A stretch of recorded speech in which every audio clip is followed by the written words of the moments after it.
بسم اللہ الرحمن الرحیم۔ دعا کے دوران یہ دو غلطیاں کبھی نہ کرنا، ورنہ نہ تو کوئی دعا قبول ہوگی اور نہ ہی کوئی وظیفہ قبول ہوگا۔ محترم ناظرین، آج کی اس ویڈیو میں ہم بات کرنے والے ہیں دعا مانگتے وقت یہ دو غلطیاں کبھی نہ کرنا، ورنہ کوئی دعا قبول نہیں ہوگی۔ تو وہ دو غلطیاں کون سی ہیں جن کے کرنے کی وجہ سے دعا قبول نہیں ہوتی، وہ آگے ہم آپ کو اس ویڈیو میں بتائیں گے، اور اس کے ساتھ ساتھ ہم آپ کو یہ بھی بتائیں گے کہ حضرت علی رضی اللہ تعالیٰ عنہ نے فرمایا 3 وقت ایسے ہیں جن میں مانگی گئی دعا اللہ کبھی رد نہیں کرتا۔ یعنی جو بندہ ان 3 وقتوں میں اپنی حاجت رب کے سامنے رکھتا ہے اور اپنی ضروریات کا سامان اللہ پاک سے مانگتا ہے، تو اللہ پاک ان 3 وقتوں میں اس کے ذریعے مانگی گئی ہر دعا قبول فرماتے ہیں۔ تو وہ 3 وقت کون سے ہیں جن میں دعا قبول ہوتی ہے، یہ بھی ہم آپ کو آج کی اس ویڈیو میں بتائیں گے۔ تو بہت ہی پیاری ویڈیو ہونے والی ہے۔ آپ لوگوں سے گزارش ہے کہ آپ لوگ اس ویڈیو کو آخر تک ضرور دیکھیے گا۔ تو آئیے شروع کرتے ہیں۔ وہ 2 غلطیاں جن کے کرنے کی وجہ سے دعا قبول نہیں ہوتی، وہ کام کون کون سے ہیں، آئیے ہم آپ کو بتاتے ہیں۔ محترم ناظرین، دعا کے بارے میں آتا ہے کہ دعا کرنا بھی ایک عبادت ہے۔ دعا کے بغیر عبادت کا مزہ ہی نہیں ہوتا۔ جو بندہ دعا نہیں کرتا اس کے دل کو سکون نہیں ملتا۔ دعا کے اندر اللہ پاک نے سکون رکھا ہے۔ لوگ دعائیں تو بہت مانگتے ہیں، لیکن دعا کے اندر غلطیاں بھی بہت کرتے ہیں، جن کی وجہ سے ان کی مانگی ہوئی دعائیں قبول نہیں ہوتی۔ پھر ہم اللہ تعالیٰ سے شکایت کرتے ہیں اور لوگوں سے شکایت کرتے ہیں کہ ہماری دعائیں قبول نہیں ہوتی۔ 2 ایسی غلطیاں ہیں جو اکثر ہم دعاؤں میں کرتے ہیں، لیکن ہم اپنے گناہ معاف نہیں کراتے۔ ہمارے گناہ اتنے زیادہ ہوتے ہیں کہ دعا کے اندر قبولیت میں وہ رکاوٹ بنتے ہیں۔ جیسے کوئی بندہ اللہ پاک کی نافرمانی کرتا ہے اور اس کے بعد توبہ کیے بغیر دعا کرتا ہے، تو اس کی دعا قبول نہیں ہوگی، کیونکہ دعا کے آگے گناہ آ جاتے ہیں۔ اسی لیے جب بھی گناہ کرے تو اللہ پاک سے معافی مانگ لے۔ ایک اللہ کے ولی سے پوچھا گیا کہ ہماری دعائیں قبول نہیں ہوتی، تو انہوں نے کہا کہ گناہوں کی وجہ سے ہماری دعائیں قبول نہیں ہوتی۔ اور دوسری غلطی جس کی وجہ سے ہماری دعائیں قبول نہیں ہوتی، وجہ یہ ہے تو 2-4 مرتبہ زیادہ سے زیادہ 10 مرتبہ مانگ کر مایوس ہو جاتے ہیں، یعنی کہ امید چھوڑ دیتے ہیں، نا امید ہو جاتے ہیں۔ انسان یہ سوچنے لگتا ہے کہ میری دعا ہی قبول نہیں ہو رہی، تو مانگنے کا کیا فائدہ؟ لیکن انسان یہ نہیں سوچتا کہ ہو سکتا ہے کہ اس میں اللہ پاک کی کوئی نہ کوئی حکمت ہو۔ نبی صلی اللہ علیہ وآلہ وسلم نے ارشاد فرمایا کہ بندے کی دعا اس وقت تک قبول نہیں ہوتی جب تک وہ دعا میں جلدی نہ کرے۔ جیسے ہی دعا کرنے کے بعد جلدی کرے گا، صبر نہیں رکھے گا، تو اس کی دعا قبول نہیں ہوگی۔ دعا کے بعد صبر رکھنا بہت ضروری ہے، تبھی ہماری دعائیں قبولیت کو پہنچیں گی۔ اب ہم آپ کو بتاتے ہیں 3 ایسے وقت کے بارے میں۔ حضرت علی رضی اللہ تعالیٰ عنہ نے فرمایا جو بندہ ان 3 وقتوں میں اپنی حاجت اللہ رب العزت کے سامنے رکھتا ہے اور اپنی ضروریات کا سامان اللہ پاک سے مانگتا ہے، چاہے وہ اولاد ہی کیوں نہ مانگے یا مال ہی کیوں نہ مانگے، اللہ پاک اس کو یہ 3 وقتوں میں جو بھی وہ مانگتا ہے قبول کرتا ہے، تو اللہ پاک وہ اس کو ضرور عطا فرماتے ہیں۔ اور دوسری بات ہم آپ کو ایک ایسا وظیفہ بتائیں گے، اگر 11 دن تک رات کو آپ اس وظیفے کو کرتے ہیں تو انشاءاللہ تعالیٰ آپ کی ہر حاجت پوری ہوگی اور آپ کے گھر میں خوب خیر و برکت ہوگی۔ اللہ رب العزت کی غیب سے مدد آئے گی، برکت ہی برکت اور رحمت ہی رحمت ہوتی ہے۔ تو وہ 3 وقت کون سے ہیں؟ ایک شخص حضرت علی رضی اللہ تعالیٰ عنہ کی خدمت میں آیا اور کہنے لگا، یا علی، وہ کون سا وقت ہے کہ جب بھی دعا مانگ لوں فوراً قبول ہو جائے؟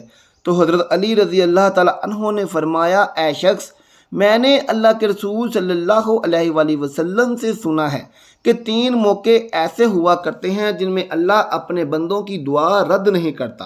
اس شخص نے پوچھا، یا علی، وہ کون سے 3 لمحات ہیں؟ تو حضرت علی نے فرمایا، نمبر 1، جب انسان کا جسم کانپنے لگے اور تھر تھرانے لگے، اس وقت مانگی گئی دعا اللہ کبھی رد نہیں کرتا۔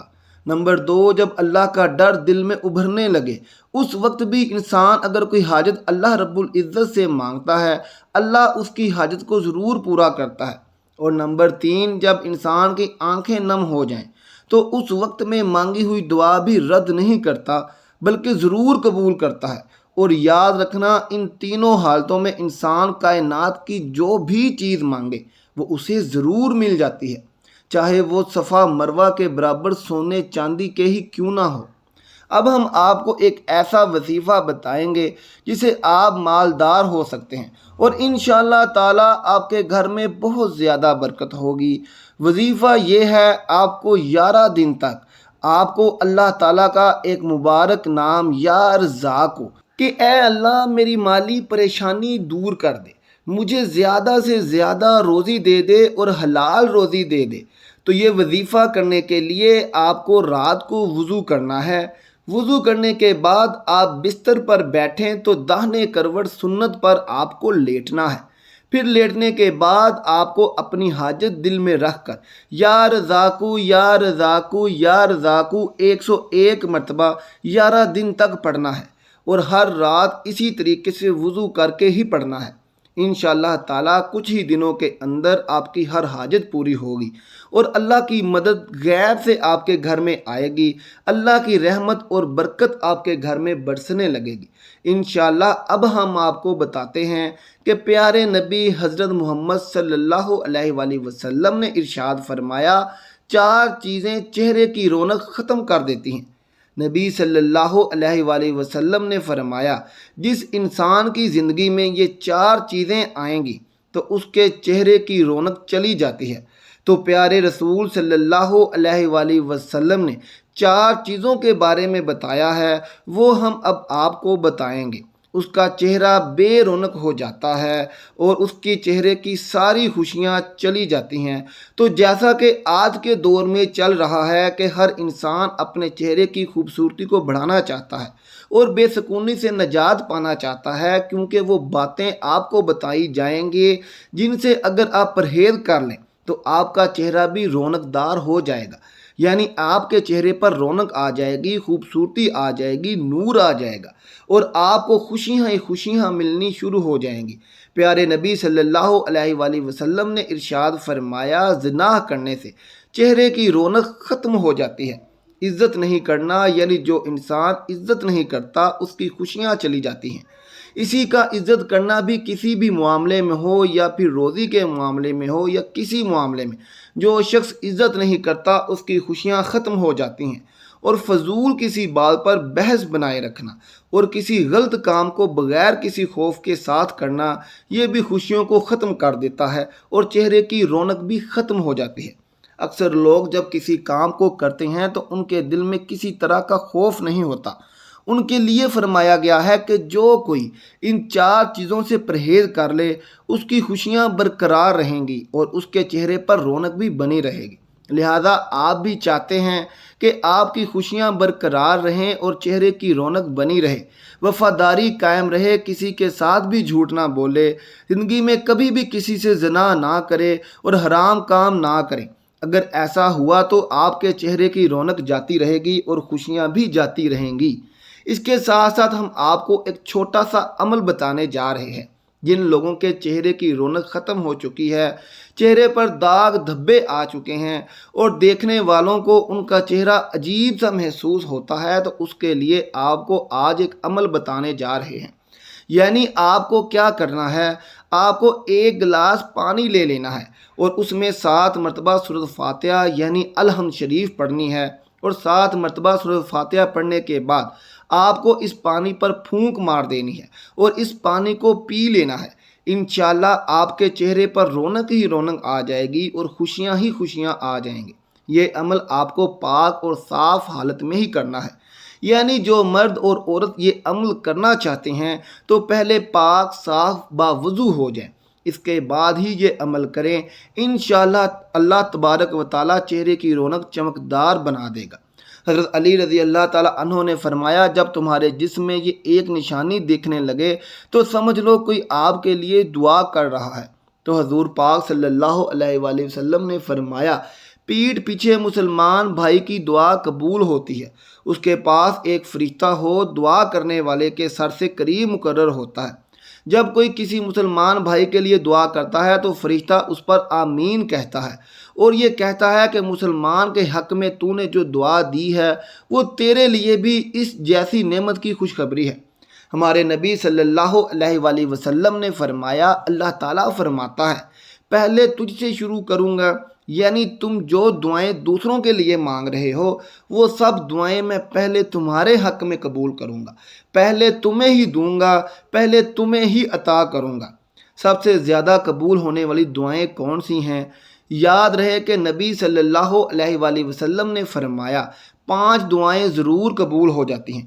پہلے نمبر پر مظلوم کی دعا، دوسرے نمبر پر حاجی کی دعا، تیسرے نمبر پر مریض کی دعا، چوتھے نمبر پر مجاہد کی دعا، 5ویں نمبر پر ایک مسلمان کی ایک مسلمان بھائی کے لیے دعا جو دوسرے مسلمان بھائی کی غیر موجودگی میں کرتا ہے۔